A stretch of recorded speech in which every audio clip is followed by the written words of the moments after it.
South star heroine Samantha గత కొన్నాళ్ళుగా ఏదో ఒక విషయంతో వార్తల్లో నిలుస్తూనే ఉంది. ఇక రీసెంట్గా నిర్మాతగా మారిన సమంత మొదటి సినిమా శుభంతోనే మంచి హిట్ అందుకున్న సంగతి మనందరికీ తెలుసు. అయితే గత కొన్నాళ్ళుగా సమంత పర్సనల్ లైఫ్ విషయంలో కూడా పలు వార్తలు వస్తున్నాయి. ఫ్యామిలీ మ్యాన్ డైరెక్టర్ రాజ్ నిడోమోరితో సమంత ప్రేమలో ఉందని, త్వరలోనే వారిద్దరూ పెళ్లి చేసుకోబోతున్నారని కూడా వార్తలు వచ్చాయి. అయితే ఈ విషయంపై అటు సమంత కానీ ఇటు రాజ్ కానీ ఎవ్వరు ఇప్పటి వరకు ఓపెన్ అయి మాట్లాడిందే లేదు. ఇక ఫ్యామిలీ మ్యాన్ 2 సిరీస్ తర్వాత నుంచి రాజ్తో సమంతకు మంచి బాండింగ్ ఏర్పడిందనేది మాత్రం బయటకు చెప్తూ వస్తున్నారు. మరి ఇదిలా ఉంటే సమంత ఇక తన రిలేషన్షిప్ను సీక్రెట్గా ఉంచడం లేదని ఫ్యాన్స్ అయితే చెప్తున్నారు.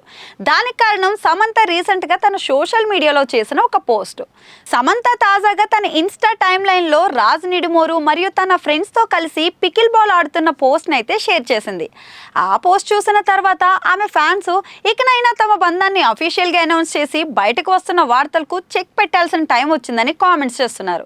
ఇక గతంలో కూడా సమంత తన సోషల్ మీడియా మంత్లీ ర్యాప్ను షేర్ చేసింది. అందులో కూడా రాజ్ ఒక అందమైన ఫోటోలో కనిపించాడు. ఇక ఇప్పటికే సమంత రాజ్ చాలా చోట్ల కూడా కనిపించారు. ఇక రీసెంట్గా ఇద్దరు కలిసి గుడికి కూడా వెళ్ళడంతో సమంత ఆధ్యాత్మిక ప్రభావం రాజుకు కూడా అంటుకుంటుందని అందరూ అంటున్నారు. ఇక నాగ చైతన్య సమంత విడిపోయిన తర్వాత చైతన్య మరో పెళ్లి చేసుకుని హ్యాపీగా ఉన్న నేపథ్యంలో సమంత కూడా తన ఆనందాన్ని వెతుక్కోవాలని అందరూ అభిప్రాయపడుతున్నారు. ఇక కెరీర్ విషయానికి వస్తే సమంత ప్రస్తుతం రక్త బ్రహ్మాండ్తో పాటు మా ఇంటి బంగారం అనే సినిమాల్లో అయితే నటిస్తోంది.